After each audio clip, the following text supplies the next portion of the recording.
Room वगैरे cleaning करून झालेली आहे. आता नंबर आला आहे किचनचा.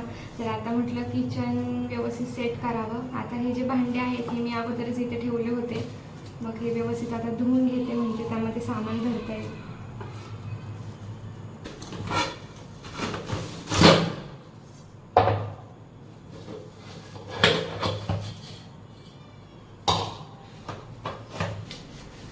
भांडे एवढे काही खराब नाहीत, कारण मी व्यवस्थित क्लीन करून सुकवून ठेवले होते. फक्त आता ते जास्त दिवस राहिले त्रास होतोय त्यामुळे मग व्यवस्थित आता क्लीन करते आणि चांगली सुकवून देते जास्त, कारण इथे गरमी खूप जास्त आहे. उबटवास येते सगळ्या भांड्यांचा पण उबटवास येतो आणि कपड्यांचा पण. सध्या वातावरण इथे एवढं काही चांगलं नाही, पाऊस पण येतोय आणि गरमी पण खूप जास्त आहे.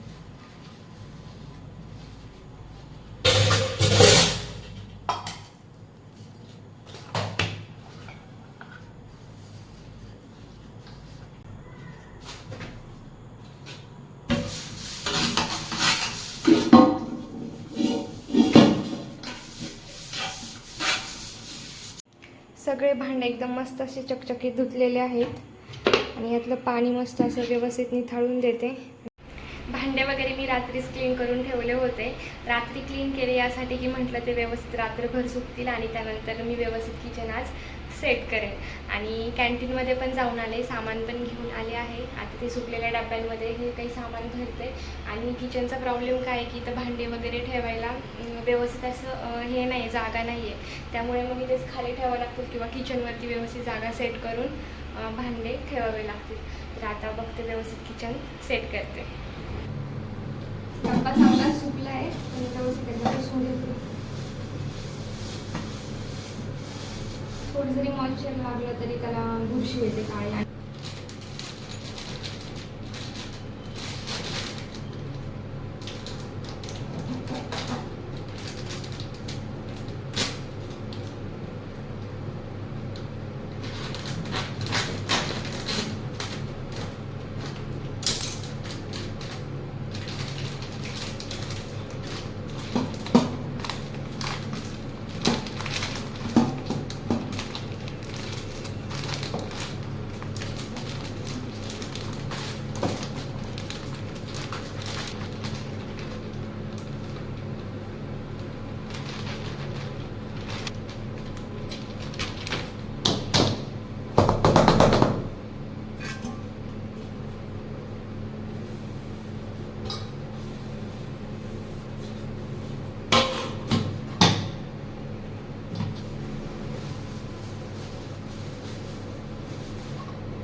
मसाले पण लगेच भरून घेते.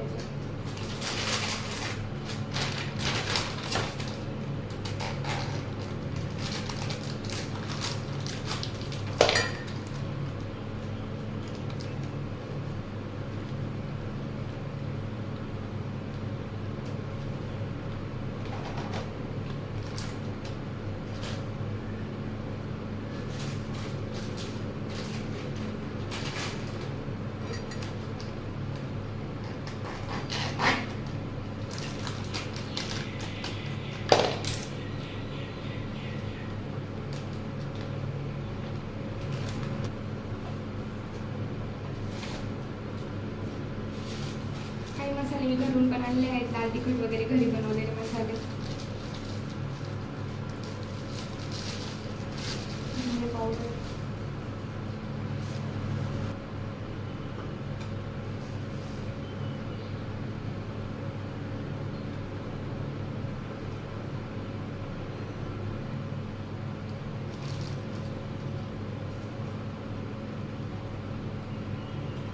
मसाल्याचा डब्बा पण भरून झाला. तर फायनली मी अशा पद्धतीने माझं छोटंसं किचन सेट केलेलं आहे. तर इथे भांडे ठेवलेले आहेत. भांडेवरती ठेवण्यासाठी जागा नाही, इथे मांडण्या वगैरे काहीच नाही आहे भांडे लावण्यासाठी. पण माझे भांडे पण तेवढे जास्त नाही की मी वरती ठेवेल, कारण मला वापरले की मी लगेच इथं स्वच्छ करून म्हणजे सुकण्यासाठी ठेवू शकते, त्यामुळे काही प्रॉब्लेम नाही वरती लावण्याचा पण. तर इथे माझी छोटीशी शेगडी आहे. इथे मी माझं सामान ठेवलेलं आहे किचनमधलं आणि अशा पद्धतीने मी माझं किचन सेट हे केलेलं आहे. माझा छोटासा संसार कसा वाटला नक्की कमेंटमध्ये सांगा. अशा पद्धतीने मी माझं किचन सेट केलेलं आहे आणि मी पण व्यवस्थित सेट झालेली आहे. आल्यानंतर सर्व क्लिनिंग केली. आता जरा बरं वाटते, नाही तर खूप जास्त क्वार्टर खराब होती. तुम्ही तरी आधीच्या ब्लॉगमध्ये बघितलंच असेल. आणि अजून हे पण काय आलेले नाही आहेत, हे पण येणार आहेत उद्या. तर तो पण ब्लॉग तर तुम्हाला बघायला मिळणारच आहे आल्यानंतर. आजचा ब्लॉग तुम्हाला कसा वाटला नक्की कमेंटमध्ये सांगा. त्याचबरोबर नेक्स्ट ब्लॉग बघण्यासाठी आपला चॅनल नक्की सबस्क्राईब करून घ्या, जेणेकरून यापुढचे येणारे माझे जे डेली ब्लॉग्स आहेत हे तुम्हाला वेळ बघायला मिळतील. चला तर आजचा ब्लॉग मी येथे सेंड करते. Bye bye.